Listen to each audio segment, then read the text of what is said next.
Boa noite a todos. Estamos aqui mais uma vez reunidos e neste mês de julho nós queremos dar um destaque muito especial, que é o Julho Amarelo, para um combate às hepatites virais. Então, hoje, nós resolvemos chamar dois colegas do mesmo hospital, do Hospital São Rafael, representados aqui pela doutora Ana Verena e o doutor André Lira. A doutora Ana Verena é doutora em infectologia pela USP, é professora adjunta da Escola Baiana de Medicina, coordenadora da infectologia do Hospital São Rafael e diretora médica do Hospital São Rafael. O doutor André Lira também é amigo nosso de muitos anos, como a doutora Ana, que participa conosco de projetos de pesquisa. Ele é coordenador do Serviço de Hepatogastroenterologia do Hospital São Rafael. Acho que nós escolhemos a dedo, né, Paraná, para termos esse mês a comemoração do Julho Amarelo, combate às hepatites virais, e eu vou passar a palavra para o meu co-coordenador, parceiro incansável e inseparável, Paraná. Vamos lá, Paraná, por favor. Bom, muito boa noite a todos. Prazer estar aqui de volta nessas sessões. Eu acho que têm sido todas muito boas e têm unido bastante a hepatologia DO. Hoje a gente pode dizer que tem um grupo de hepatologia DO e as conversas são intensas. É um grupo muito inclusivo e a proposta é totalmente aberta e inclusiva. E hoje nós temos um dia especial dedicado ao Julho Amarelo, o dia de combate às hepatites virais e às demais doenças do fígado, as doenças relacionadas. Quero agradecer a presença de todos e a presença dos dois excelentes palestrantes. Tem aqui um significado no convite para os dois. Ambos são do Hospital São Rafael. O Hospital São Rafael é um grande hospital de Salvador, pertence à Rede DO, e tem uma estrutura de pesquisa das melhores do país. E tem, hoje, produzido muito do ponto de vista de pesquisa de excelente qualidade e é um hospital pronto para pesquisa translacional. Acho que é uma das joias da Rede DO e não podia ser diferente que no Julho Amarelo tivessem aqui dois representantes do Hospital São Rafael. Então, vamos começar a apresentação, talvez começando por Ana, depois passando para André. Ana vai falar mais da vacina e, em seguida, André vai falar da particularização do carcinoma hepatocelular no portador de hepatites virais. Muito bem. Vamos lá, Ana. Ana vai falar sobre novas recomendações na profilaxia das hepatites A e B, e o Lira vai falar sobre o rastreamento do CHC nas hepatites virais, padronizado ou individualizado por risco. A palavra está aberta para vocês dois. Muito obrigada. A gente está muito honrado com a presença e é um mês realmente muito especial no combate às hepatites. Ana, por favor. Boa noite, gente. Boa noite, Ana, querida companheira aí dos estudos de vacina que nos juntaram de forma ótima aí. Boa noite, Paraná, obrigada pelo convite. André e todos os que estão aqui, André é companheiro aí da hepatologia no Hospital São Rafael. É uma alegria enorme estar aqui. Eu fiz residência num serviço, que era o serviço do Dr. João Mendonça, que era um infecto completamente afeito à sinergia entre infecto e hepato no âmbito das hepatites.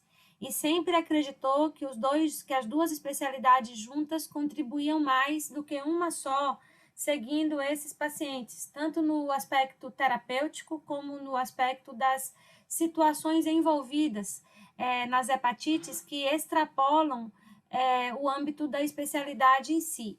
Então, fiquei bastante feliz com o convite. Vou trabalhar um pouco num tema, vamos dizer assim, um tema tradicional, que é a vacinação e o que é que a gente tem de novo em vacinação na hepatite A e B, e depois passar para André.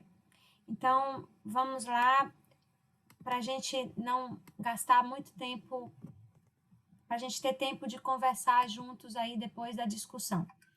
O que me cabe hoje, então, é falar das novas recomendações nas profilaxias de hepatite A e B. A gente tem uma agenda em que eu vou falar um pouco do cenário atual no Brasil, porque é um tema bem tradicional, a gente colocar a importância das vacinas aí.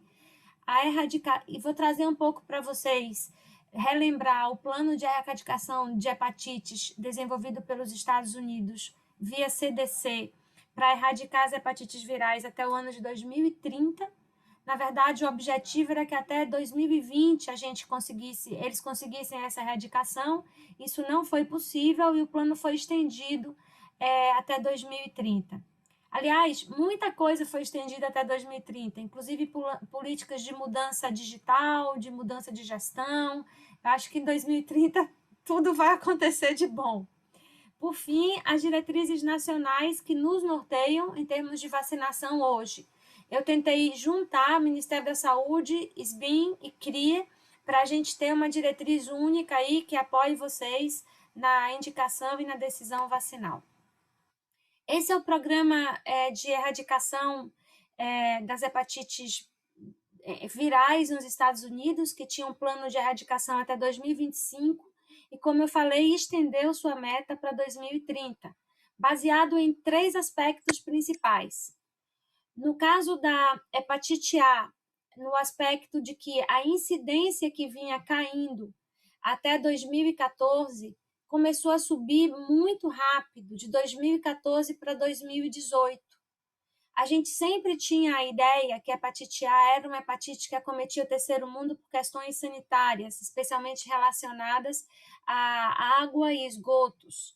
E a gente, de repente, se viu no mundo, e isso contundentemente marcado nos Estados Unidos, com surtos pessoas entre usuários de droga, homeless, e pessoas desprovidas de situação adequada, mas com o contexto mais o contexto social do que o contexto sanitário em si. Então, em condições de desprovisionamento social ou de uso abusivo de drogas que faz as pessoas perderem a noção do certo e errado, acontece que junto com a hepatite B e C, HIV e etc., vai também a hepatite A. E isso foi o principal responsável pelo incremento nos Estados Unidos.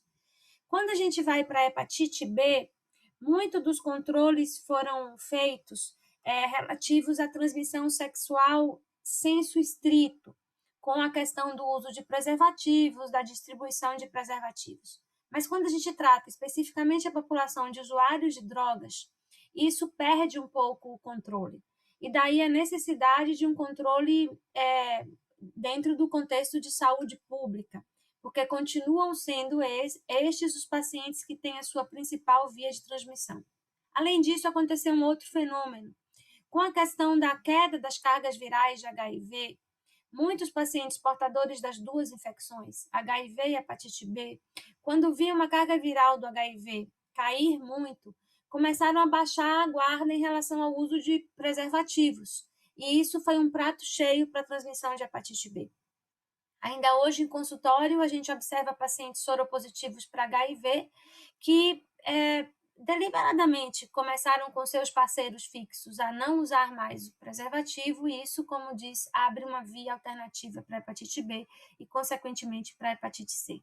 Então, os usuários de droga e os desprovidos de condições sociais adequadas hoje são os principais responsáveis pelo incremento das 3 hepatites. E aí, junto com a B, nos nossos países vem a D e assim por diante. Então, foi estabelecido lá o alvo de erradicação mesmo. Um alvo que é iniciado pela prevenção das novas infecções, que pelo menos novas pessoas não apareçam, que tenham um foco muito importante nas populações esquecidas, nas populações negligenciadas, e as duas principais populações negligenciadas que tem que se ver no programa de erradicação são os moradores de rua e os usuários de droga ilícita. E, a partir daí, tentar fazer com que pelo menos novos casos parem de aparecer. Como eu falei no começo, a hepatite A teve uma situação inicial de decréscimo até 2014, e de 2014 em diante começou a subir. E aqui vem aumento estarrecedor nos Estados Unidos. Então, a hepatite A não é mais uma doença exclusiva dos países de terceiro mundo, mas ela é exclusiva das classes sociais negligenciadas, quer por questões de acesso à saúde pública, quer por questões relacionadas ao uso de drogas ilícitas. Surtos aconteceram em 33 estados dos Estados Unidos e que levaram a essa situação. E aí, o foco da prevenção da hepatite A e da erradicação lá começou a ser usuários de drogas e homeless. E aí vem o alerta para a questão da desprovisão de política pública voltada para esse público de forma determinada no Brasil, completamente diferente do que há nos Estados Unidos e em alguns países da Europa, especialmente nos países nórdicos. Então, isso faz com que a gente esteja numa situação ainda bem aquém do esperado. No que se refere à hepatite B lá, observou-se também um aumento a partir de 2018 de 11% de hepatite B, muito voltado para usuários de drogas ilícitas, usuários de sedativos, opioides, e o que chamou muito atenção foi o público entre 30 e 50 anos, levando, de fato, a um problema de saúde pública futuro e a necessidade de uma tomada de decisão importante. Obviamente, grande parte dessas pessoas eram imigrantes, e aí foi que veio também uma política de saúde voltada para os imigrantes. Isso serve para a gente fazer um paralelo posterior à nossa política de saúde e para nós pensarmos o quanto ela ainda é pouco focada em populações específicas, o que favorece a dificuldade de erradicação da doença. Então, os alvos principais foi diminuir a contaminação, aumentar drasticamente a vacinação, e focar nas populações que estavam desprovidas de uma política de imunização adequada. E aí a gente vem para o Brasil, o cenário do Brasil. Esse é o cenário americano, é cenário de parte de hospitais de centros europeus, não de todos, mas a França passa por um problema parecido também, e todos os países de primeira linha, de primeiro mundo, que não fizeram uma política voltada para populações específicas, está sofrendo uma perda de controle na hepatite B. Depois, vocês mesmos, nossos hepatologistas, vão poder comentar isso. Aqui no Brasil, a gente tem um programa do PROAD, do Ministério da Saúde, que visa trazer mesmo um cenário epidemiológico mais claro do que acontece no Brasil em relação às hepatites. E vejam que curioso isso, é um programa que está em andamento e que, vejam como a gente observa, a hepatite A entre nós, ela diminui drasticamente, mas observem que ainda não há uma categorização por populações de risco. Então, isso é um contingente de queda que vai acontecer e depois a gente vai ficar naqueles X% que a gente não consegue cair mais se não tiver uma política específica. A hepatite B está num declínio muito lento, deveria estar melhor, e isso muito condicionado aos pacientes que têm co-infecção com HIV. E a hepatite C oscilou muito, também a partir de 2014, e agora começa a cair. Então, o Brasil está numa fase anterior aos países de primeiro mundo, em que se observa uma queda global, mas que agora a gente vai precisar focar também nas populações específicas. Aqui o cenário que a gente tem da hepatite A especificamente, e na hepatite A vale a pena a gente falar das diferenças entre as regiões. Essas diferenças chamam muito a atenção. A gente vê que o Sudeste segue num decréscimo progressivo, mas que teve oscilações entre 2017 e 2019. O Sul, igualmente, nesse período teve oscilações. E a gente observou uma grande queda no Norte, graças a estratégias, aí sim, de saúde pública mais fortes. Entretanto, sinalizo da mesma forma, se a gente não começar a trabalhar as populações específicas residuais, especialmente negligenciadas para hepatite B, a gente vai sofrer, com 5 anos de atraso, a mesma coisa que os Estados Unidos sofreram a partir de 2014. Quando a gente fala de hepatite B, a gente vê que temos cenários diferentes. A região norte continua aparecendo como uma região que claudica no controle, e aí a gente tem a influência do binômio hepatite B, hepatite delta. A gente vê a região sul caminhando para um descenso, e chama a atenção o que está acontecendo no Nordeste, que parou de cair. Isso é um ponto de atenção para todos nós. O Nordeste parou de cair e a região, especificamente a região norte, parou de cair. Mais uma vez, a sinalização de que a gente precisa focar em populações específicas no controle dessas doenças. Hepatite C, eu só coloquei aqui, não é o objetivo da apresentação, só coloquei aqui para dizer que a hepatite C, ela segue o caminho da hepatite B, mais ou menos. Ela apresenta uma queda na maior parte das regiões. A região norte, mais uma vez, aparece como uma região de atenção para isso. E na hepatite C, especificamente, o Nordeste está mais controlado, provavelmente devido às próprias possibilidades de transmissão mesmo. Então, gente, entrando agora no nosso escopo, que são as diretrizes nacionais que estão nos rodeando em termos de prevenção, a gente tem algumas coisas para falar aí nesses próximos 5 minutos. Nós temos uma excelente vacina para hepatite A. A gente considera uma eficácia vacinal como quando o título de anticorpos anti-HVA estão maiores ou iguais a 20 milunidades por ml.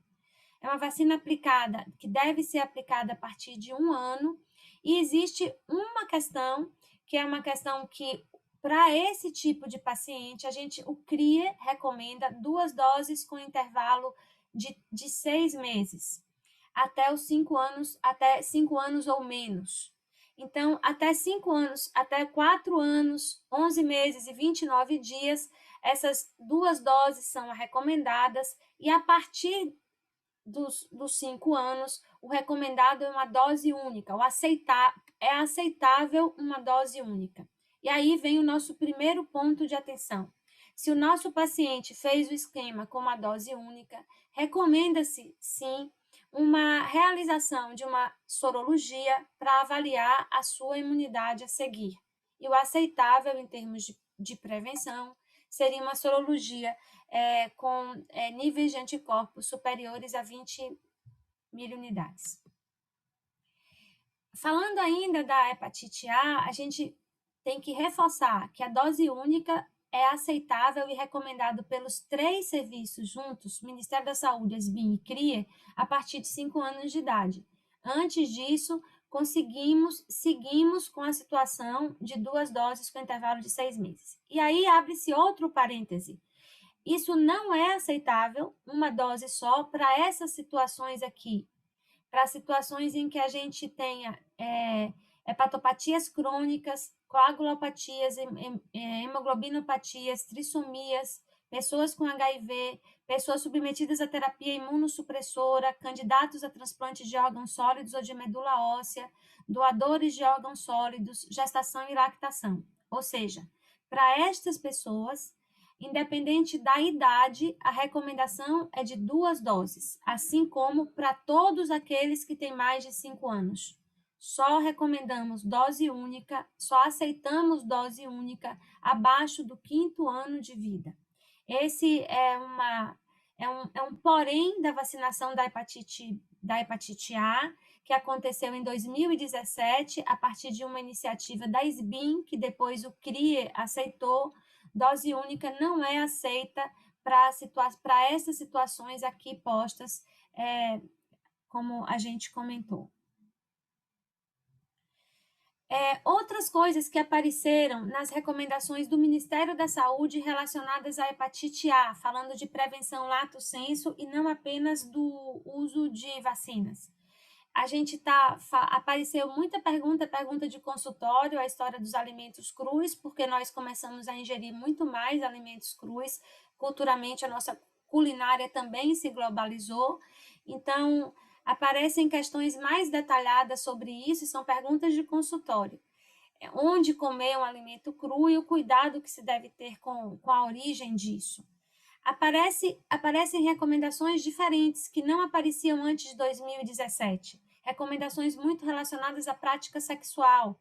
Então, a questão da higiene das mãos após prática sexual, dos preservativos, aparece claramente a questão do cuidado com as relações sexuais anais, que antes não apareciam também, e o cuidado com a higienização de objetos íntimos, como vibradores, plugs e outros acessórios eróticos que também não apareciam nas recomendações anteriores. Então, isso, na nossa mesa de consultório, nas perguntas dos nossos pacientes, é óbvio que isso é muito mais comum no trato de consultório do infectologista, porque lida muito com DST, mas hoje, quando a gente fala de DST, a gente não considera hepatite A uma DST, mas a gente tem todas as recomendações relacionadas a práticas sexuais que envolvem risco de transmissão da hepatite A também. Esse é um ponto de cuidado, já que o meu papel é falar do que a gente não deve mais deixar de fazer aí na prevenção. Então, hepatite A, a questão é a atenção a 2 doses versus 1 dose, e quando uma dose é aceitável, que seria antes dos 5 anos de vida, sem comorbidade. E o ponto das recomendações adicionais que envolvem situações relacionadas ao tipo de prática sexual e na culinária ao uso de alimentos crus. Na hepatite B, a gente segue a recomendação das 3 entidades principais e também da Sociedade Brasileira de Pediatria. Há tempos atrás, a gente aceitava 3 doses. Aceitável, 3 doses ao nascer, 2 e 6 meses. Com a chegada da vacina conjugada hexavalente, o esquema de maior segurança é a dose ao nascer e depois o uso da hexavalente 2, 4 e 6 meses. Em situação, isso não está uniforme para todos os CRIs, nem para todos os postos de vacinação do Brasil, e é um ponto de atenção também. Em algumas unidades federativas, ainda se recomenda a hepatite B ao nascer e a vacina conjugada hexavalente somente aos 2 e aos 6 meses. Isso é aceitável, mas a recomendação da SBIM, é uma recomendação com 4 doses. Pontos outros de atenção. Essa vacina é uma vacina hoje considerada universal. Não se recomenda mais por faixa etária. Em relação ao nascimento, se recomenda que seja feita nas primeiras 24 horas e preferencialmente nas primeiras 12 horas. Para que, caso nós estejamos diante de uma mãe que é portadora, que a gente diminua muito a chance de transmissão e de cronificação do bebê. Lembrando, isso é senso comum, gestação e lactação não são contraindicações e é uma vacina ubíqua, é uma vacina que pode ser dada em qualquer momento, sem intervalos recomendados, junto com qualquer vacina do PNI. Se a gente está diante de um adulto ou de uma pessoa que vacinou-se após 1 ano, a recomendação é de 3 doses. Mas menos de 1 ano, o Gold Standard está nas 4 doses. Para a sinalização de eficácia da vacina, a gente usa o título de 10.000 unidades. Grande vantagem de aplicar nas primeiras 12 horas de vida. Tem uma possibilidade de queda após 40 anos, e esse é outro ponto de atenção, da necessidade da gente fazer a sorologia e, eventualmente, fazer reforço, especialmente em pessoas que têm os fatores de risco para as menores respostas. Estresse é fator de risco. Então, pessoal pós-Covid, pessoal pós-guerra, pessoal pós-pandemia, estresse é fator de risco para menor resposta vacinal. o fenótipo de aptoglobina 2,2, obesidade, fatores genéticos e fatores ligados a HLA. Por isso é que, nesse caso, apesar de ser uma vacina de altíssima eficácia, se recomenda a realização da sorologia, especialmente se já tivermos mais de 40 anos de uso do esquema adicional, do esquema completo, desculpa. Pontos importantes da vacina em populações especiais. Juntando de novo todas as recomendações e consolidando essas recomendações no CRIE. Aumentou-se o espectro de situações em que nós recomendamos 4 doses. Recomendando 4 doses para os renais crônicos, os transplantados, mas tem um item que aparece aqui como novidade, que é a necessidade da sorologia de controle. Então, a necessidade de sorologia de controle aparece no diabetes, aparece nos profissionais de saúde, isso é compulsório também, além nos pacientes politransfundidos. Então, hoje, pedir a sorologia de hepatite B numa pessoa vacinada para avaliar se ele está perdendo a imunidade a partir dos 40 anos ou se ele tem algum fator de menor resposta é muito importante para a gente ter as possibilidades dos esquemas alternativos, de mais uma dose ou de retomada do esquema completo. Outro ponto importante para a profilaxia, eu sei que o foco principal é o foco das vacinas, mas a gente não pode se esquecer da profilaxia pós-exposição, que é uma profilaxia muito útil e é uma profilaxia de alto valor de eficácia. Lembrando que prevenção de hepatite perinatal, acidentes com material biológico, comunicantes sexuais de casos agudos. Isso tem sido um objeto de avaliação contínua dos CRTs, por exemplo, dos CRTs AIDS, para a gente sempre ver se ao lado do PrEP, ao lado da profilaxia anti-HIV pós-exposição, se a gente vai fazer também a imunoglobulina, e isso está indicado, obviamente, em casos que não são casos repetitivos. Então, em casos de fato isolados, está também recomendada a profilaxia no caso de contato sexual com uma pessoa com hepatite B aguda. Violência sexual e imunodeprimidos de forma geral, se expostos, mesmo se vacinados. E nesse caso, quando a gente fala de pós-exposição, se a pessoa não foi vacinada, ela usa a vacina também no mesmo momento.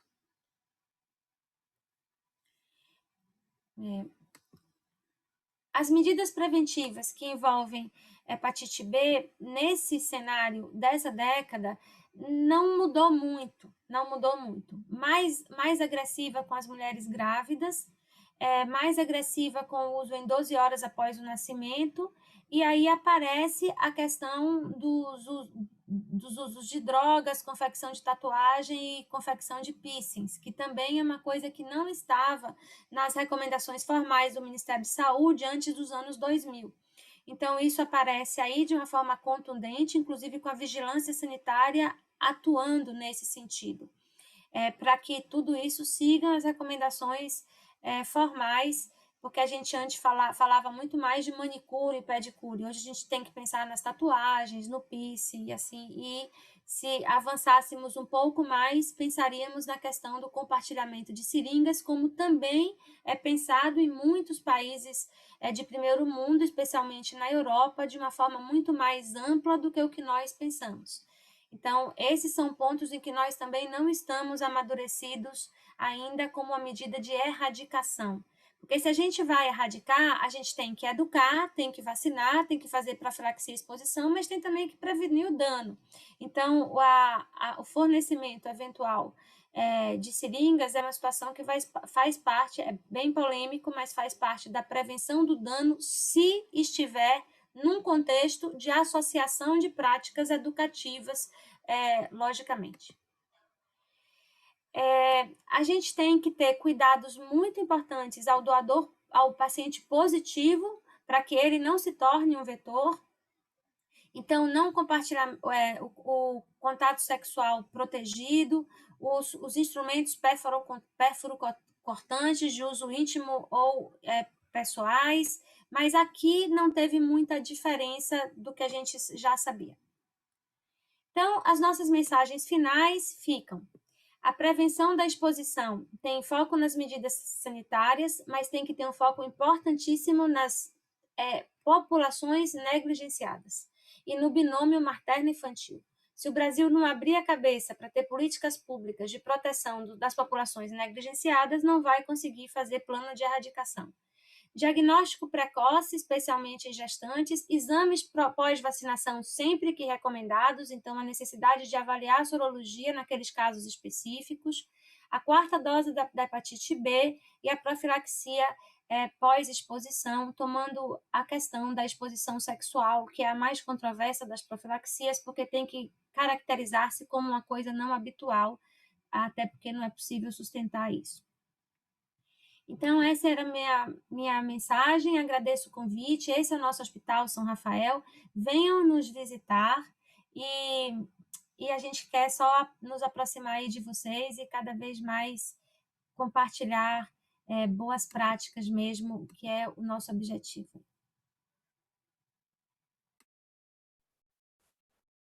Ana, excelente, era exatamente o que a gente queria. Conceitos super atuais, super práticos, e você deu muita dica bacana aí. Paraná, o que você acha? A gente deixa a discussão para o final, para a Ana poder opinar, para a André e a André também participar? Acho melhor ir direto e no final a gente abre para as perguntas. Eu mesmo já anotei algumas aqui. Abrimos para pergunta e aí vocês dois também participam, acho que fica bacana, tá bom? Maravilha. André, por favor.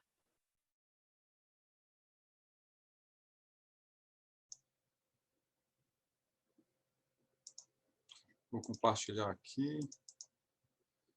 Estão enxergando bem? Tá sim, perfeito. Tá bom. Então, boa noite a todos. É um prazer enorme poder participar aqui mais uma vez da sessão. Eu agradeço o convite à Ana e à Paraná. Já saudei aqui a nossa diretora médica do Hospital São Rafael, Ana Verina, parceira também nos acompanhamentos dos casos clínicos dos nossos pacientes. Eu vou falar, então, sobre o rastreamento do CHC nas hepatites virais, padronizado ou individualizado por risco. Lembrando aqui, mais uma vez, que é o Julho Amarelo, o mês de combate, prevenção e conscientização das hepatites virais. O carcinoma hepatocelular, de acordo com a OMS, é o quinto tumor mais comum em todo o mundo, é a segunda causa mais frequente de morte relacionada ao câncer. São estimados 854 mil novos casos por ano e 810 mil mortes por ano em consequência dessa neoplasia. O homem é mais acometido do que a mulher na proporção de 2:1.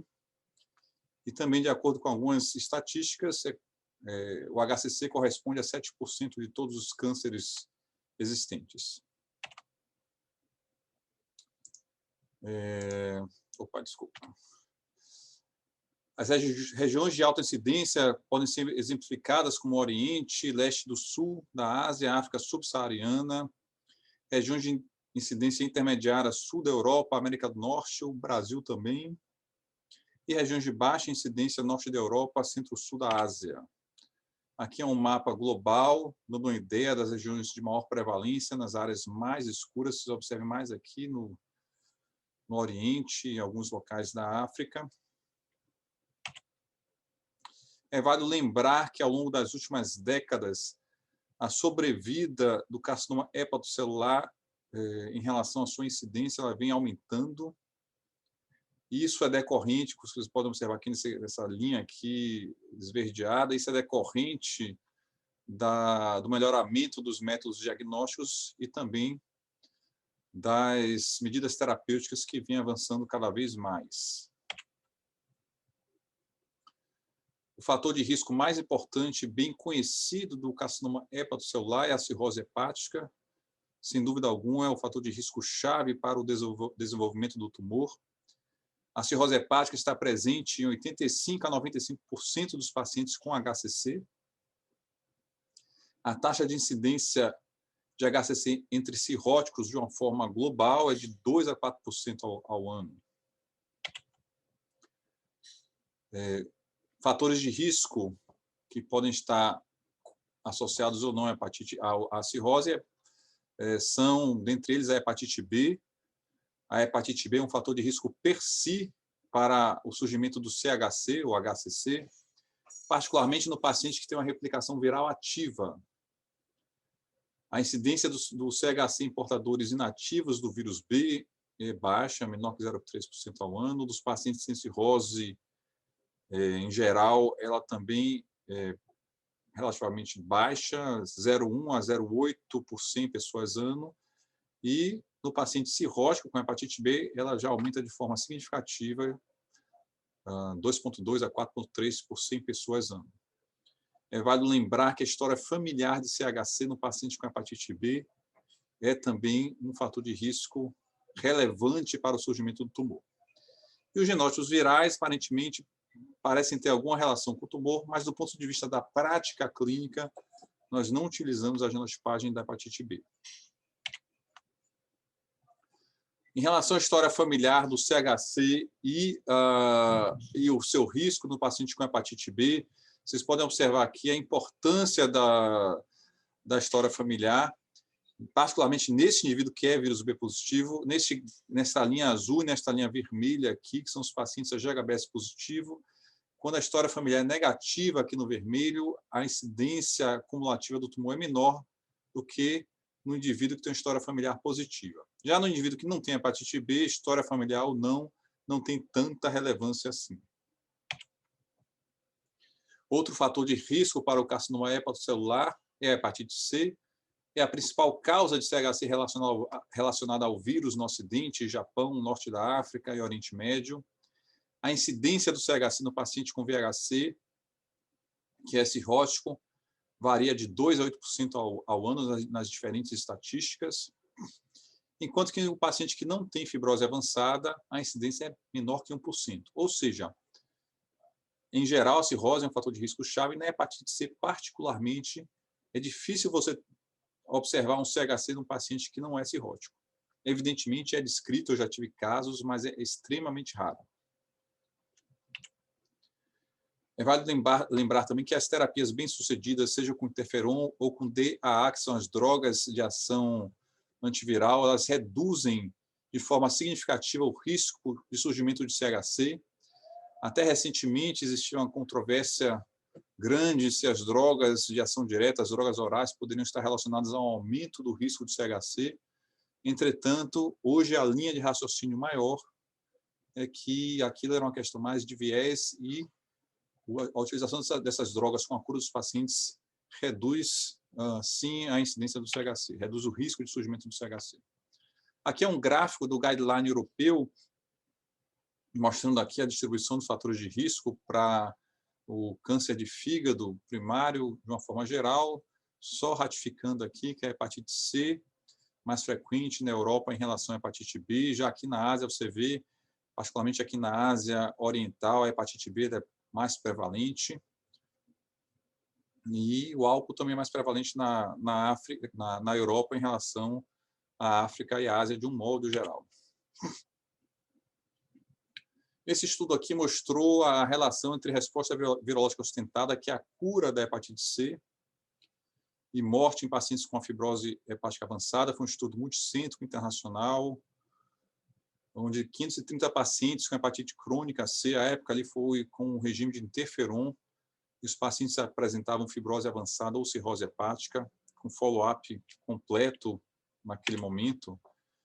E os autores mostraram que quem não respondia à hepatite C tinha mais chances de ter o carcinoma hepatocelular ao longo dos anos, em comparação com aqueles que apresentavam a cura da hepatite C.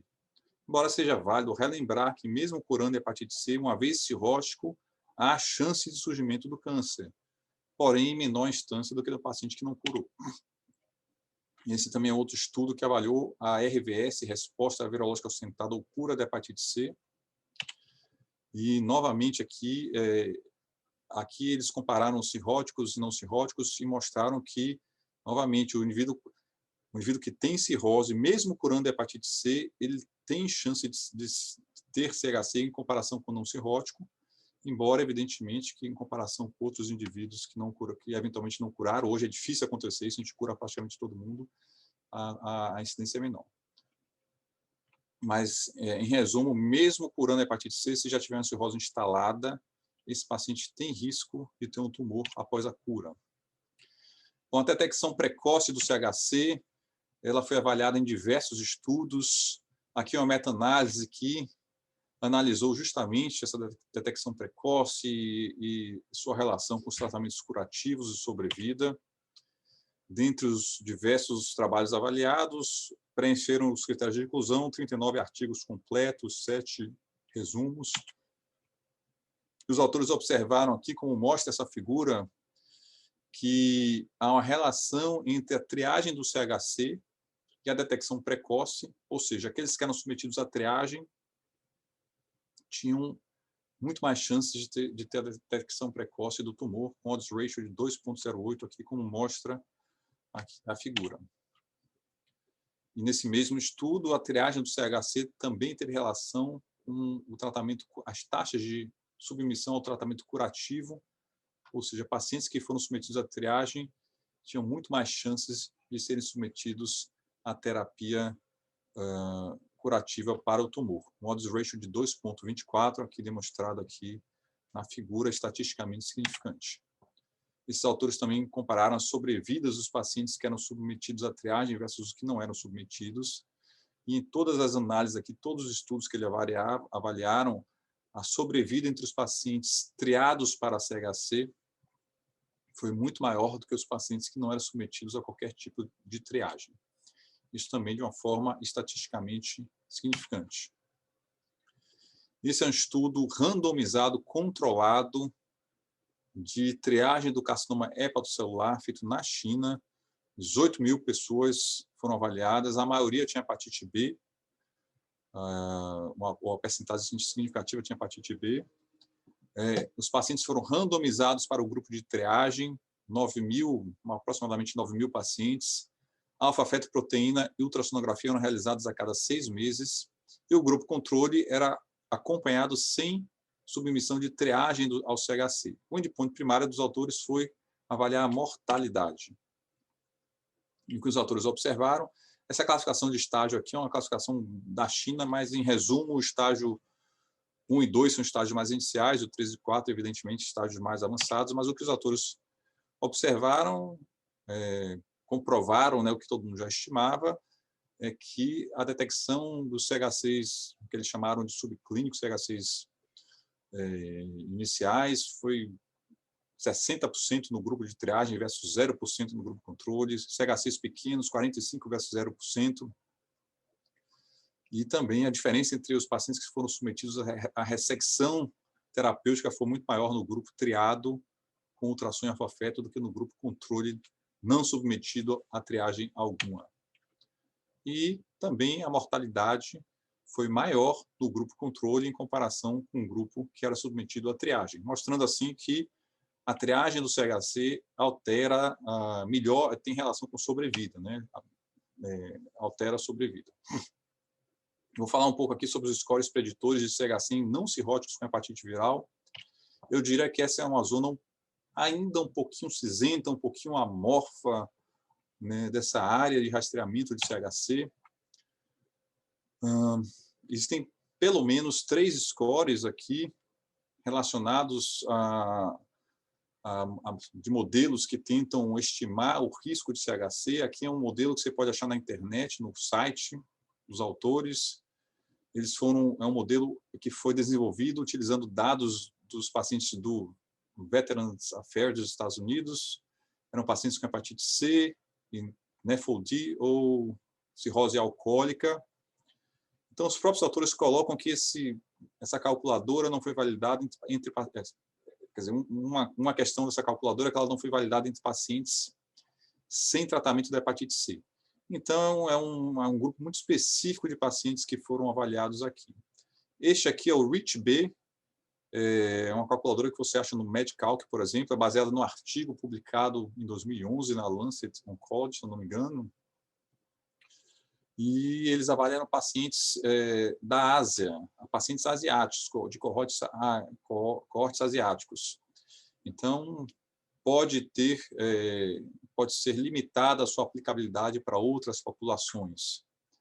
E o PAGE-B, na verdade, você não vai achar isso na internet, em calculadoras, você tem que olhar o artigo, mas eu vou mostrar aqui adiante, é bem simples, foi publicado em 2016. Foram pacientes europeus caucasianos com hepatite crônica B tratados com entecavir ou tenofovir por maior ou igual a 12 meses. Então, esses pacientes foram os pacientes utilizados nessa análise. Só para você ter uma ideia, evidentemente, que a gente não vai entrar em detalhes, mas aqui é o primeiro score que eu falei. Você vai no site, tem os dados cirrótico, RVS, idade, massa corpórea, uma série de dados clínicos, ele vai dizer o risco de CHC em 3 anos. O REACH-B, este aqui também você vai um dos sites, é o Medical, que você coloca aqui os dados também, idade, LT, a GHB é positivo ou não, e ele vai dizer também o risco de CHC. E esse é o PAGE-B, que foi publicado no Journal of Hepatology. É um score que você dá a pontuação de acordo com a idade, aqui a pontuação ao lado, a idade do paciente, se é do sexo feminino ou masculino, masculino sempre tem um risco maior de CHC, a plaqueta baixa normalmente indica um estágio mais avançado de fibrose, e quando esse score dá menor ou igual a 9, é um paciente que tem baixo risco de ter CHC nos próximos anos, intermediário, entre 10 e 17 é um risco, o score entre 10 e 17 é um risco intermediário, e maior ou igual a 18 um risco elevado. O que é que o guideline americano nos fala sobre essa questão da triagem do CHC? Ele coloca essa tabela aqui, que diz que há um benefício na sobrevida, um benefício potencial na sobrevida, se você rastrear pacientes asiáticos com hepatite, portadores de hepatite B, não entra em detalhes se a GHB é positiva ou negativa, acima de 40 anos, masculinos ou femininos acima de 50 anos. Pacientes com história familiar de CHC, afrodescendentes e norte-americanos com hepatite B, e cirrótica, evidentemente, isso aí todos nós já sabemos. E ele coloca como incerto o benefício da triagem nos pacientes menores que 40 anos ou 50 anos para mulheres, e na hepatite C no estágio de fibrose 3, o Metavir F3. Posteriormente, quando vai nas recomendações, ele, na verdade, menciona, na recomendação formal que ele coloca lá, ele orienta a triagem no cirrótico, que é uma melhora na sobrevida comprovada. Ele também recomenda que o paciente cirrótico que curou a hepatite C, você tem um risco menor de ter o CHC, mas você deve manter a triagem após a cura. E ele menciona que o paciente com hepatite C e nefrodequia, doença gordurosa não alcoólica do fígado, sem cirrose, não tem recomendação de ser submetido à triagem. Também o SLD recomenda a triagem nos pacientes com cirrose avançada de Child-Pugh C somente se eles estiverem em lista de transplante. Se não tiver, não precisaria triar, porque um paciente queria para avaliação de qualquer forma. E a triagem é recomendada com ultrassom com ou sem alfa-fetoproteína a cada 6 meses. Interessante que ele menciona aqui que modificação da estratégia baseada na etiologia, os modelos de estratificação de risco não podem ser recomendadas no momento. Então, isso pode dar margem a várias interpretações, mas aqueles modelos que eu mencionei anteriormente são modelos de risco. Eles, então, pelo menos aqui, eles não contemplam. Na recomendação formal, ele não menciona a questão do paciente com hepatite B não cirrótico, mas naquela tabela ali, ele nos fala que há um benefício potencial da triagem. E o guideline americano, europeu, ele coloca, né, de forma igual ao americano, cirróticos, Child A e Child B devem ser triados, e Child C somente se estiver na lista de transplante de fígado. Mas aqui o guideline europeu ele já nos coloca, já formalmente coloca que pacientes com hepatite B não cirrótico, com risco intermediário ou alto, de acordo com aquele score que eu mencionei, o PAGE-B, para caucasianos, quer dizer, aquele score que é de 10 a 17, intermediário ou maior ou igual a 18, eles devem ser submetidos à triagem. E os não cirróticos F3, que o americano não recomenda, aqui ele também ele diz que pode ser considerado para a triagem.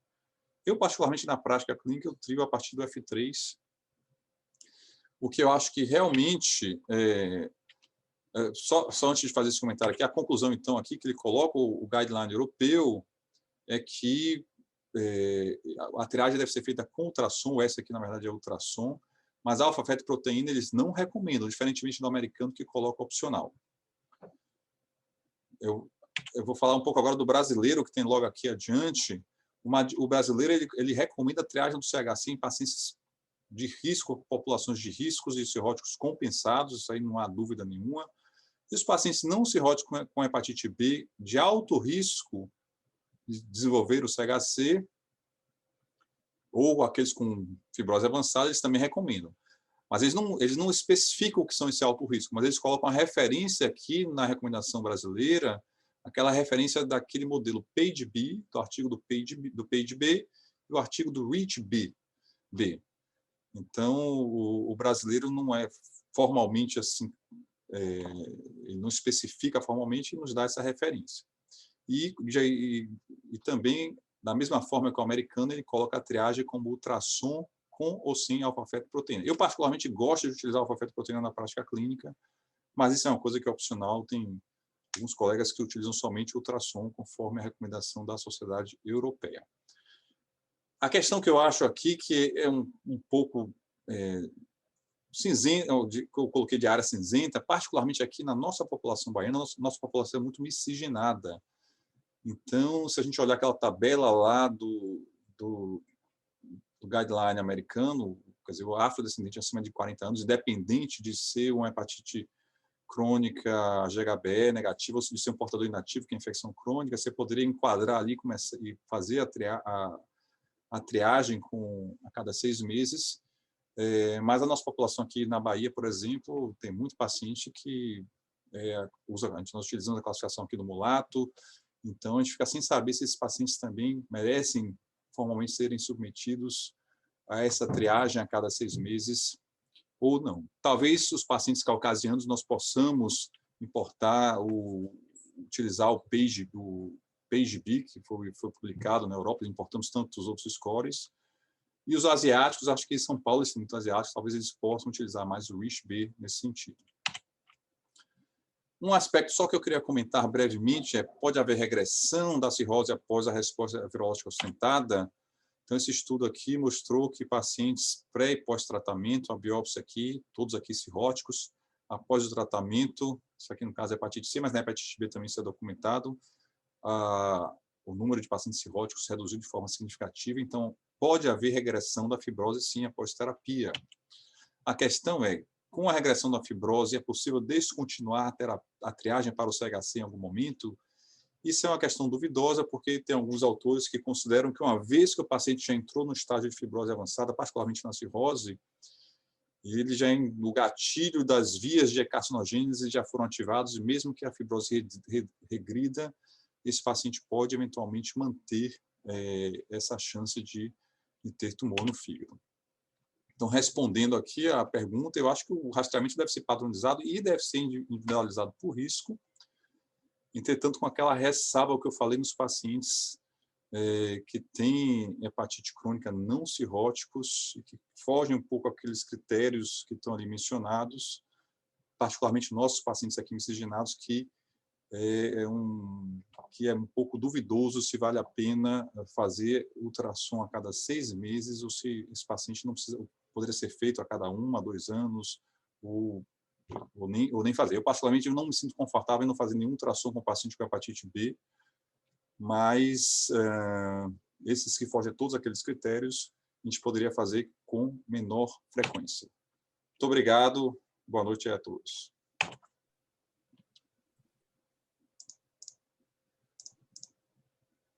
Maravilha, André.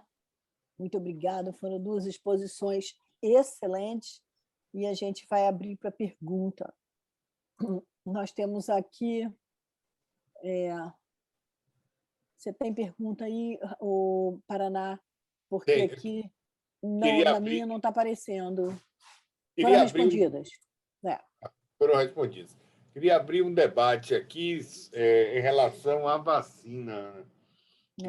para a hepatite B. A questão da hepatite B é a memória imunológica. A memória imunológica, a partir de 20 unidades, aparentemente, ela é feita.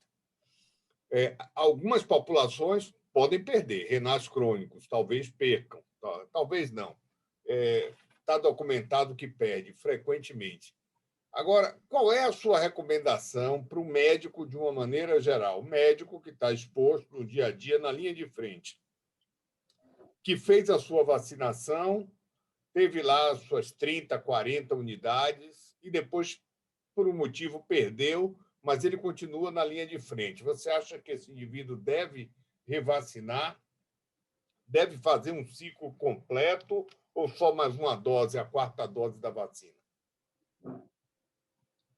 Ainda não há consenso mundial sobre isso, tanto nas sociedades internacionais como na nossa, mas a prática de segurança recomenda uma dose adicional, repetição de mais um teste, e se mesmo assim continuar, a gente tenta avaliar os motivos primeiro, e aí se parte para o segundo ponto, que é novo esquema.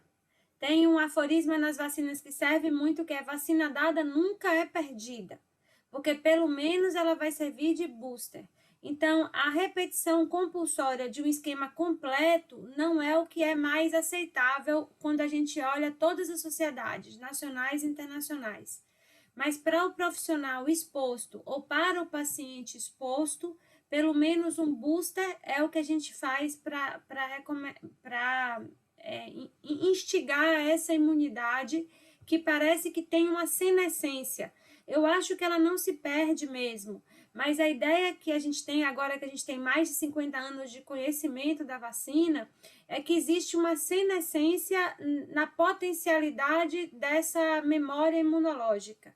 Nossa população está vivendo muito mais e a gente está podendo observar isso.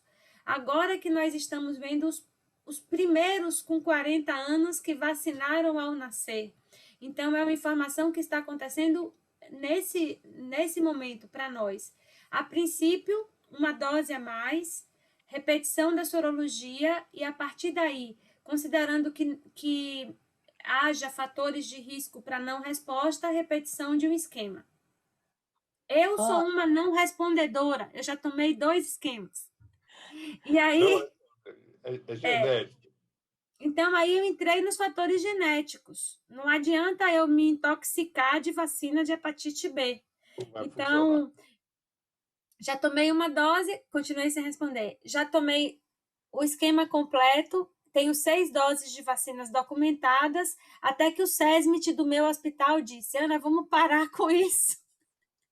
Então, essa é a situação. Entrou, investigadas as causas, entra nos fatores genéticos, e a gente acredita a mesma coisa que hoje a gente acredita para a vacina de Covid, talvez.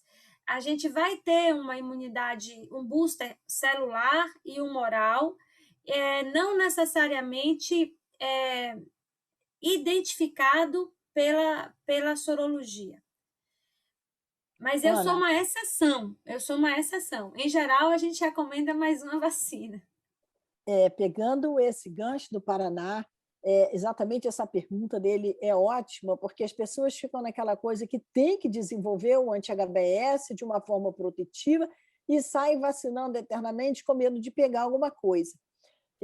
Realmente é isso aí. Acredita-se que você exposto à infecção, a sua memória imunológica, seja ela aí mais a celular, você não pegaria infecção. Mas eu queria ouvir também a sua opinião, se o André quiser opinar também, será um prazer. Como fazer no anti-HBC puro?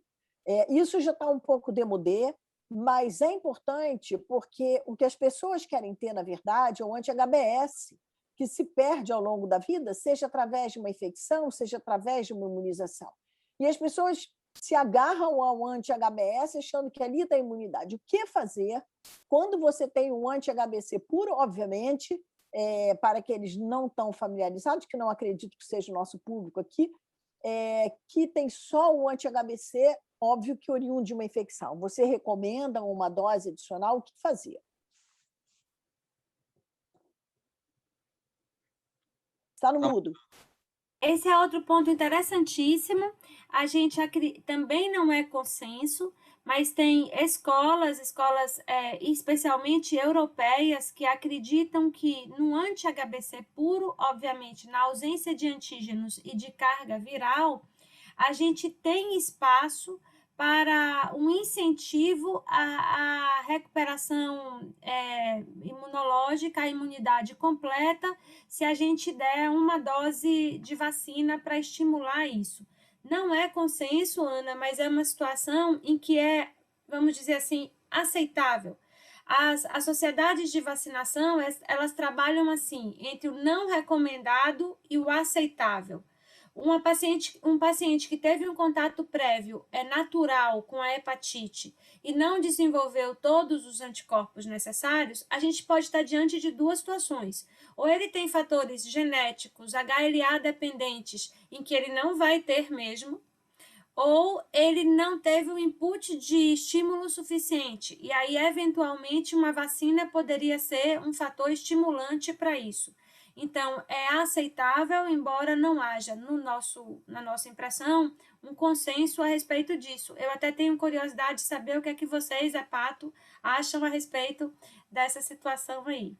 Eu queria reverter, gostaria de ouvir Ana e André. Na prática de vocês, Ana e André, vocês fizeram aí o que Ana disse, quer dizer, faz o booster.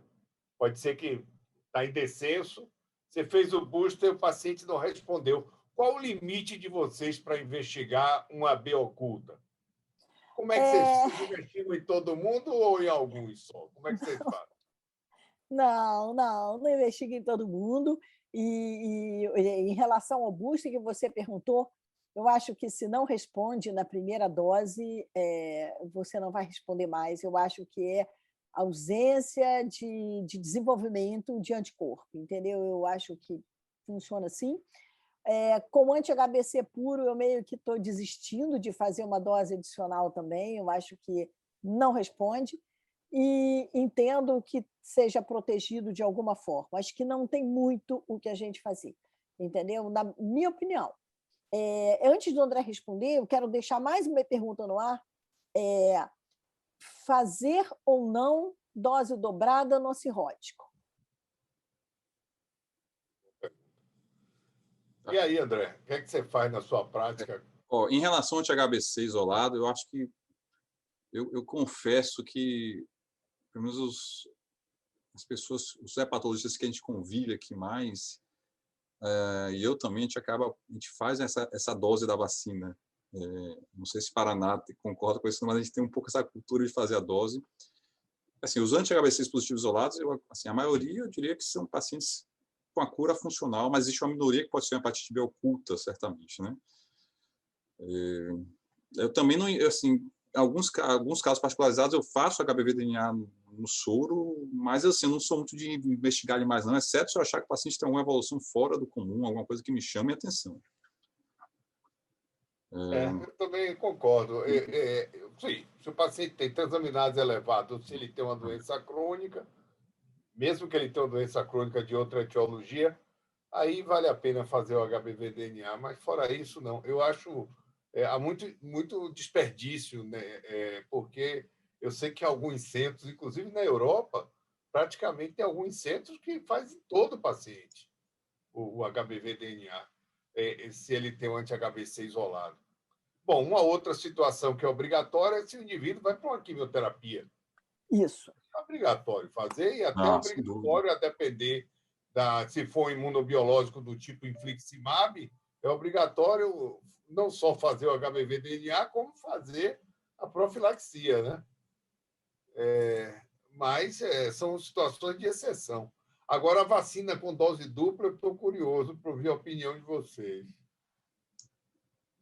A dose dobrada já tem algumas situações em que ela está bem vista, e as principais situações disso foram os pacientes imunossupressos, caracteristicamente transplantados, e os pacientes com insuficiência renal.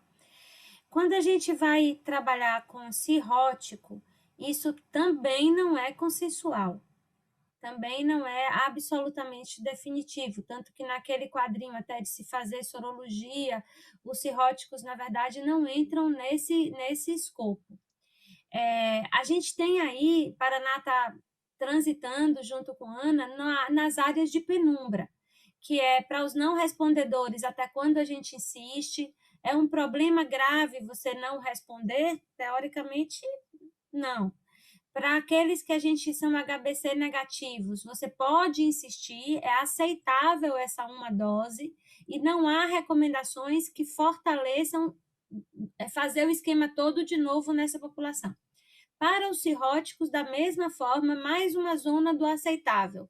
Não existe recomendação formal de dose dobrada, existem alguns estudos trabalhando isso e avaliando isso, então primeiro a gente começa, pelo menos na minha prática, com uma dose convencional. Mas também não estamos com um paradigma absoluto aí. Eu não sei se Ana e André lembram, mas teve uma época, quando o Brasil começou a produzir vacina, antes, eu acho, da Fiocruz, era o Butantan. E se falava que a vacina do Butantan, eu vi falar algumas vezes isso, mas nunca vi nada publicado e comprovado. Não sei se vocês viram, que em pacientes com doença crônica de fígado deveria ser dose dupla, especificamente a do Butantan. Mas nunca vi isso publicado, mas nos congressos as pessoas reverberavam isso. Não sei se vocês ouviram Agora, eu acho falar. que os CRIs aqui, eles dão dose normal mesmo, né? No cirrótico, eles não aumentam. Não aumentam a dose. O CRI não aumenta, são centros pontuais que fazem muito no âmbito ainda experimental isso, mas não é uma recomendação, diferente das situações dos imunossupressos, transplantados, etc. Tem pergunta, Ana? Tem aqui, eu vi que entraram duas. Excelente palestra, parabenizando. E tem muito parabéns aqui. Gostaria de saber quanto tempo após a vacinação da hepatite B ou de hepatite A deve ser realizada a sorologia de controle. Primeiro ponto é que quando a gente considera a vacinação, e a gente aprendeu muito isso agora também com a pandemia com o Covid, a gente considera a vacinação completa. Então, não adianta a gente ficar testando com uma dose, 2 doses, 3 doses. Então, o primeiro ponto é vacinação completa. Segundo ponto importante no caso da hepatite A, não há uma recomendação formal de sorologia de controle indiscriminada. Ela está mais relacionada às populações com chance de ter resposta baixa. E para a hepatite B, há sim uma recomendação de fazer sorologia naqueles grupos que a gente falou. Profissionais de saúde, renais crônicos, imunossupressos, pacientes portadores de hemoglobinopatias e politransfundidos, principalmente. E nesses pacientes, o controle sorológico não tem um prazo específico. Assim, o mais importante é que, passado o tempo, passados mais de 10 anos, você faça uma avaliação, porque é aí que a gente tem a senescência da imunidade. Mas se você quer fazer um controle pós-vacinal, não faz esse controle pós-vacinal antes de 3 meses depois da terceira dose, porque a gente tem uma vacina proteica, uma vacina que vai ter mais lentidão na formação de anticorpos e que são dependentes de várias situações. Vocês viram que até estresse interfere na resposta. De repente, Paraná, eu não tenho anticorpo porque eu sou muito estressada, viu? Não porque eu tenho e sou mais que você, viu? Então, assim, não antes de 3 meses pós-vacinação, e a melhor forma de controlar, a melhor necessidade de controlar é ao longo dos anos. Então, é super importante, numa criança que foi vacinada ao nascer, é muito importante que na adolescência, especialmente quando ela vai se expor mais, que ela faça uma sorologia. Isso é super importante. Assim como naquelas outras populações que são continuamente expostas, a gente deve fazer a sorologia até 3 meses, a partir de 3 meses depois da vacinação. Ana, você tocou em pergunta de consultório. André, para você também. É pergunta de consultório mesmo. Família, filhos adolescentes, ou vamos chamar na faixa de 25 anos pós-adolescência. Um tem hepatite A, tiveram contato Vacina o outro sem sorologia ou colhe sangue, faz sorologia? O que fazer? Diga de novo, Ana. Um De teve novo, uma hepatite A na família, Sim. jovens. Hepatite A. Ninguém tem história de hepatite A, ninguém conhece sorologia. O que eu faço com o irmão ou com a irmã? Colho o sangue, espero e vacino ou não faço nada? Pergunta de consultório. O que fazer com meu outro filho, doutora? Está doente, está amarelo, está assim há 4, 5 dias. O que eu faço? Vacino, colho o sangue, espero o resultado, ou taco vacina, porque se ele já tiver anticorpo, mal não vai fazer, eu tenho certeza que mal não vai fazer. Eu vou pensar aqui um pouquinho, Ana, que você botou aqui a situação. O irmão está doente? Aguda Nenhum hepatite tem A. hepatite A, o outro você não sabe. Você O outro você espera não a sabe. O que eu sorologia, faço com o meu outro já filho? faz. Eu acho que eu colheria os exames desse outro antes de partir para a vacinação. Assim, a princípio, aqui você me colocou uma situação que eu não estou lembrado. Recentemente não tive nenhuma hepatite Eu aguda. vou dizer o que eu faria, tá? Não sei se é bobagem. Tacava a vacina, porque mal não vai fazer, e porque se ele adoecer, a doutora não fez, esperou, e se ele tiver hepatite, eu tenho certeza que vão falar que é da vacina, porque já fizeram isso comigo, e eu vou provar que não é. Mas eu vacinaria. Vou contar uma coisa para vocês. A vacina de hepatite A, em poucos dias pós-exposição, Isso. ela é uma vacina que consegue bloquear a evolução de doença aguda. Por isso que eu vacinaria. Como a gente não tem imunoglobulina disseminada para hepatite A, em casos de exposição muito recente, como esse contato domiciliar e bem documentada, faz sentido a gente está dentro do aceitável, viu, gente? A gente está dentro de práticas que não são cartesianas, mas que são aceitáveis. Faz sentido a gente vacinar pós-exposição recente. E se fala até de 72 horas pós uma exposição recente, faz sentido você dar uma vacina de hepatite A para diminuir pelo menos a progressão da doença numa pessoa que se expôs, já que nesse caso a gente não conta com a ideia da imunoglobulina. Essa pergunta de Ana foi excelente, porque a gente discute pouco vacinação de hepatite A no Brasil. Eu perdi um paciente com hepatite A, com hepatite fulminante, de 45 anos, grave. Agora, aí no Rio, teve outro paciente que a Beth viu, que era uma hepatite A, que foi para o Copadó, depois era uma hepatite A médico. E recentemente eu tive também um outro paciente, homem que faz sexo com homem, com hepatite A, e que vários colegas, vários companheiros dele tiveram um surto de hepatite A no grupo deles, que é de Salvador e de São Paulo. Ou seja, é uma situação que, para mim, está negligenciada no Brasil. Nosso grupo avaliou lá os estudantes de medicina do Instituto de Saúde Coletiva e do Hospital das Clínicas, e os funcionários, 55% não têm anticorpo após 18 anos. E assim, os anticorpos eles vão subindo, depois eles estabilizam, e entre 18 e 40 anos não tem muita diferença, não vai se expondo mais. E é esse indivíduo que tem o maior risco de forma grave de doença.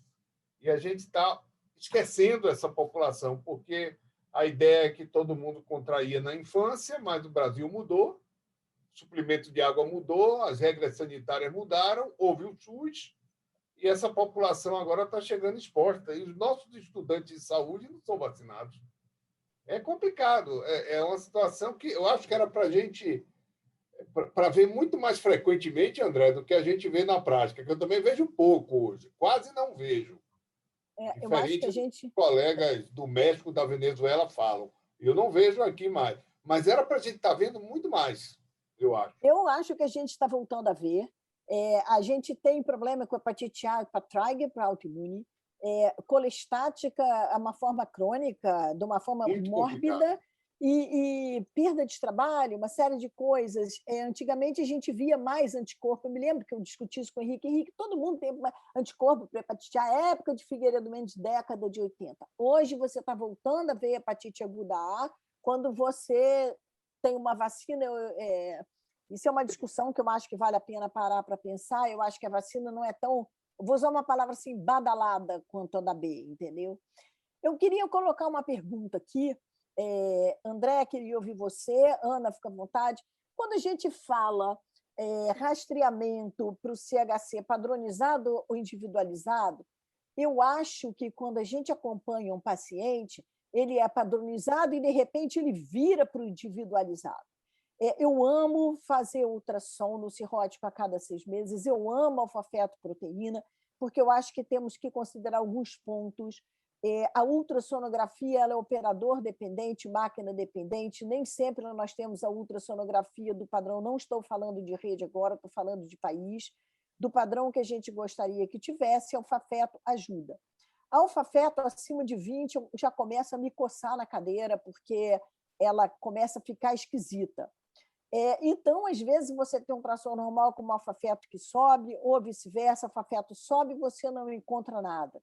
Então, eu acho que o doente você tem um padrão, mas, em alguns momentos, você tem que individualizar. Então, esse ponto eu considero assim, super importante. Então, acho que cabe as duas situações, como você brilhantemente apresentou aí. Eu acho que esse acompanhamento ele acaba sendo à la carte, embora a gente tenha regras a seguir, entendeu? Muitas vezes é à la carte, sobretudo quando a gente tem nódulo displásico. Queria fazer essa colocação e, de novo, na vacina, Ana, quanto tempo depois você fazer vacina para hepatite B ou hepatite A pós-vacina do Covid, já que é um assunto da moda? Eu sei que tem recomendações do PNI, mas na sua recomendação. Hepatite A e B são as 2 vacinas mais tranquilas que a gente tem no Programa Nacional de Imunização. Eu acho que nem a vacina da gripe é uma vacina tão tranquila quanto é a vacina de hepatite A. O que não está ainda no nosso racional consolidado são as repercussões da vacina da Covid. Então, a recomendação do PNI são 15 dias de intervalo entre a vacina de Covid e as demais. Isso varia. Tem alguns programas internacionais que preferem 30 dias. 15 dias é o que está recomendado como intervalo entre uma vacina de Covid e qualquer outra vacina. 15 dias por quê? Porque as reações agudas à vacina de Covid, especialmente os fenômenos trombóticos, as miocardites, os fenômenos neurológicos, eles foram identificados nesse período de 14 dias. Não houve muitos fenômenos documentados até o momento, agudos, fora desse intervalo. Está se estudando se algumas questões imunológicas, como gatilhos para tireoidites, gatilhos para doenças reumatológicas, que podem estar envolvidos ou não a vacina de Covid. Mas isso não interferiria, a princípio, na resposta vacinal à hepatite A e B. Então, por isso, a recomendação formal é de intervalo de 15 dias. Ana, sobre o seu comentário anterior, eu estou de pleno acordo. Eu acho também, eu particularmente, como eu falei, eu gosto da alfa-fetoproteína e esse motivo que você mencionou no SUS, sem dúvida alguma, acho que ajuda nesse sentido, né? O ultrassom, a gente não sabe a qualidade, então tem todo tipo de ultrassonografista e os pacientes têm acesso a todo tipo de ultrassonografista, esses pacientes que estão aí na rede pública e, sem dúvida alguma, lógico, o ultrassom ele vai aumentar na minoria o alfa-feto vai aumentar na minoria dos pacientes, mas de vez em quando a gente consegue detectar um CHC por causa da alfa-feto. Tudo bem, alguém pode questionar nível de massa, de população, custo-benefício. Eu, particularmente, eu também sou a favor por esse motivo. E a alfa-feto, quando começa a ficar acima de 20, eu também começo a ficar, né, a expressão que a gente usa aqui, orelha em pé, a gente começa a ficar. E se ela vai aumentando a curva, sem dúvida alguma, a gente parte para um exame de trifásico, que é ou tomografia ou ressonância. Talvez até numa fase assim, mais, como ainda, né, teoricamente, uma triagem, não tem um nódulo detectado, a tomografia, que é mais fácil para o sistema público, seria suficiente aí também. É lógico, uma vez que você detectou um nódulo no ultrassom, o ideal, se possível, uma ressonância. A ressonância é superior à tomografia, embora a tomografia seja também, né, recomendada, aceitável do ponto de vista, mas eu tenho esse mesmo pensamento assim, alfa-feto acima de 20, já começa a ficar atento e subindo mais, eu também tendo a partir para um exame trifásico nesse paciente. André, aproveitando aí, antes da gente terminar, queria lhe perguntar, você usa o FibroScan, a elastometria, e também considera o diabetes como um fator que individualiza seu rastreamento de CHC? Olha, para o rastreamento de CHC, não tenho utilizado elastografia e também para o diabetes. O diabetes, assim, não, formalmente, o paciente diabético, vou partir para um rastreamento assim, sem outro fator de risco, habitualmente não uso. A elastografia agora estou utilizando depois desses novos conceitos, muito mais, assim, neste momento estou utilizando muito para definir o uso do carvedilol nesses pacientes com petição portal clinicamente significativa. Eu acho que a elastografia agora vai ser utilizada com muito mais frequência, né, nos nossos pacientes cirróticos. Depois, o Baveno vai ser publicado aí nos próximos 2, 3 meses com essas mudanças. Para o CHC, eu ainda não tenho utilizado, na prática do dia a dia, não tenho utilizado para triagem, não. Eu queria perguntar agora para você, Ana, o seguinte: os pacientes que têm infecção crônica, aqueles pacientes que eu falei que não preenchem aqueles critérios, maior que 40 anos, afrodescendente, uma infecção crônica GHB negativa, é jovem, eu vejo assim no ambulatório, eu vejo lá, ficou automático, assim, as pessoas, em geral, ultrassom, hepatite B, ultrassom de 6 meses. E eu fico pensando se, na verdade, formalmente não há recomendação, se isso a gente não está super indicando a triagem desses pacientes. Vocês, como é que vocês fazem no ambulatório de vocês? É a infecção crônica que não tem esses critérios, não é um cirrótico, o PDB foi caucasiano, se você bota lá da baixa, vocês fazem ultrassom com alguma frequência nesses pacientes? Como é que vocês têm feito aí? Anual, pelo menos. Anual. Anual, né? Anual. Eu acho que anual também acho que é uma boa...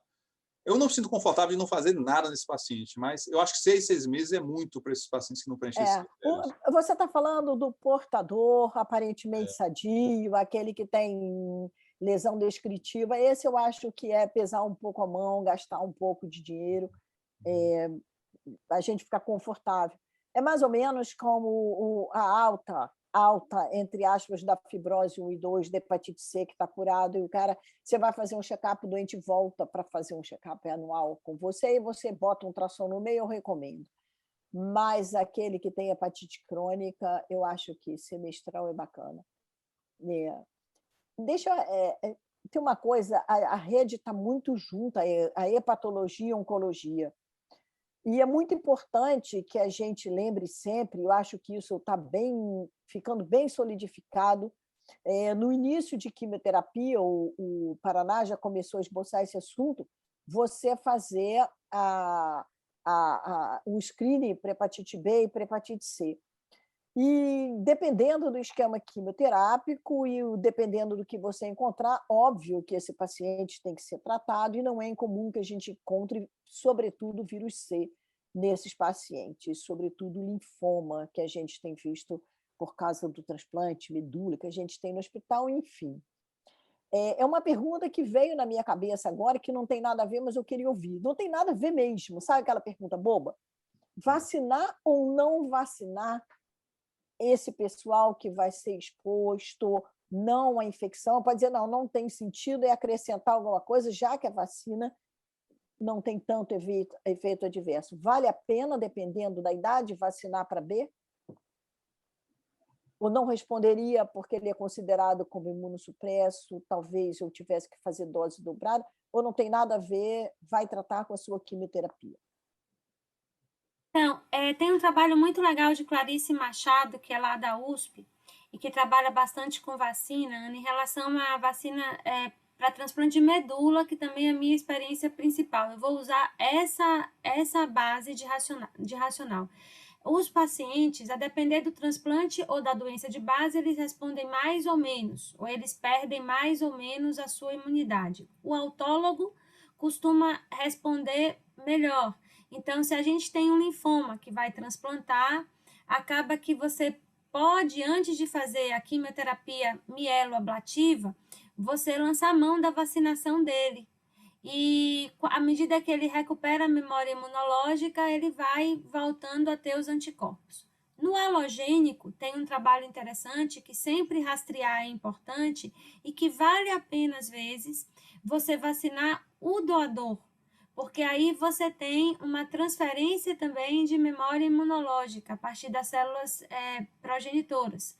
Então, esse foi um trabalho bem legal. Os transplantados alogênicos de doadores que foram vacinados antes da doação, eles tinham um ganho de memória, aí não era muito duradouro, eles tinham que se revacinar a seguir, mas era um ponto. Isso nos transplantes de medula. Nos outros pacientes, nos pacientes oncológicos, o rastreio da hepatite B é recomendado. A gente faz consultório de onco pré-químio lá no hospital. Então, a gente faz o rastreio de hepatite, a gente vacina, apesar de saber que a resposta imunológica vai ser menor, e a gente, se ele tiver uma exposição, a gente ainda tem a alternativa da imunoglobulina. Então, é o grupo de pacientes em que a gente tenta induzir uma resposta, aí a gente sabe que não vai durar muito, aí 6 meses depois da químio, a gente recebe esses pacientes de volta e vê o que é que sobrou da imunidade deles. E normalmente são pacientes em que a gente faz booster ou novo esquema vacinal. Mas no trabalho de transplante autólogo, Clarice demonstrou que alguma proteção a vacina conferia, baseado em tudo que vocês falaram antes, inclusive Paraná, de que a sorologia não era o principal fator que inferia a resposta imunológica efetiva, mas às vezes havia memória celular que, diante de uma exposição, funcionava como um booster. É interessante sobre esse assunto de rastreamento no paciente oncológico, é que tem vários estudos, até de há poucos anos atrás, lá nos Estados Unidos, onde nas clínicas oncológicas o rastreamento era feito numa minoria dos pacientes. Eu acho que isso aí tem diminuído cada vez mais, as pessoas estão ficando mais conscientes, estão criando os programas, mas ainda assim esse rastreamento da hepatite B e das hepatites virais em geral, eles são ainda subrealizados, certamente na maior parte do mundo, né? Que nos Estados Unidos é assim e deve ser assim em vários locais.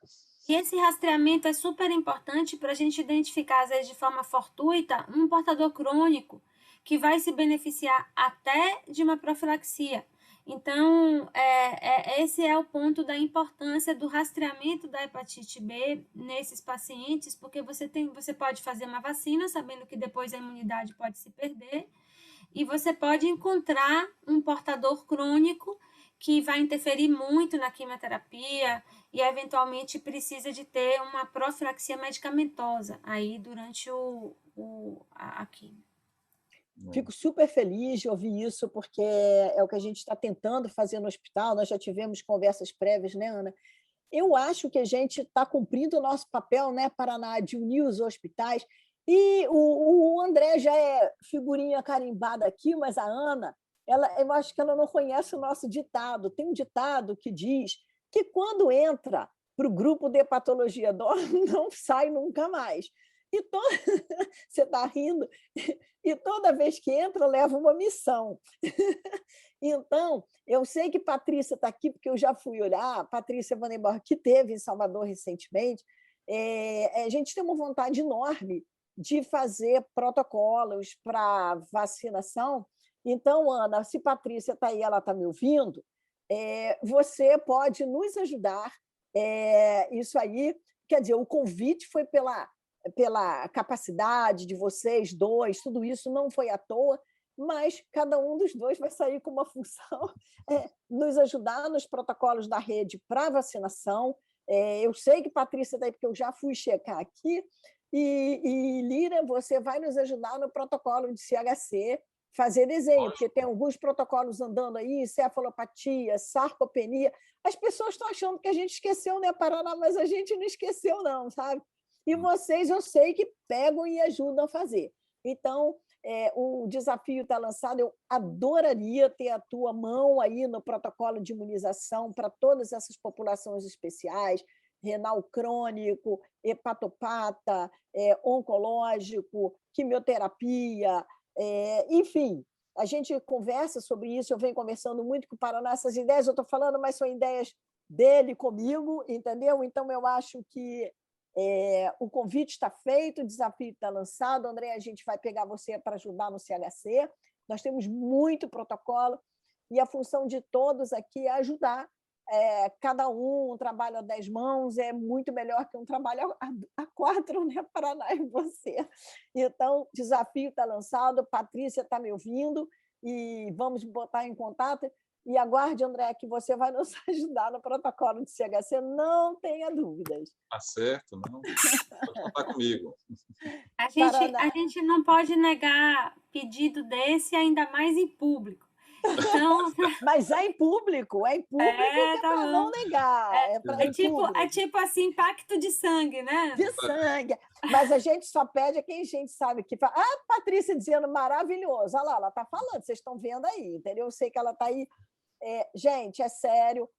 A ideia é essa, é juntar, estreitar protocolo, estreitar os hospitais, estreitar conhecimento, troca de conhecimento. O nosso papel aqui, Paraná e eu, só facilitar, é a nossa função. Paraná, você vai encerrar hoje, eu acho que foi brilhante, papel cumprido, gente, muito obrigada. Aos colegas que estão aí, Júnior, Duda, obrigada pelo suporte de sempre. André, muito bom ter você aqui de volta. Ana, nossa calorinha eterna participante de Patologia Dó. Paraná, você encerra. Olha, muito boa noite a todos. Quero agradecer 2 excelentes apresentações. Vamos sair daqui com 2 missões. Em pouco tempo, nós vamos ter os nossos protocolos da rede. Essa é a vantagem de trabalhar em rede, é poder unir mais de 50 hospitais e muitas cabeças, né? Agradeço a todos e até a próxima sessão. Ana, você já quer anunciar? Sim, a gente vai ter agora, em agosto, vai ser, gente, se eu não estou enganada, encefalopatia, proposta de protocolo, uma palestra, eu vou passar para todo mundo. Nós estamos com os programas fechados até novembro.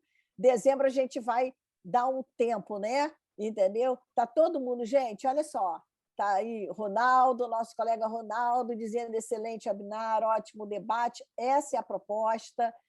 Gente, volto a pedir que vocês mandem e-mail, contato, para que a gente possa unir os outros hospitais, porque o trabalho de formiguinha, com tudo que nós temos para fazer, descobrir onde estão as pessoas, fica muito difícil, né?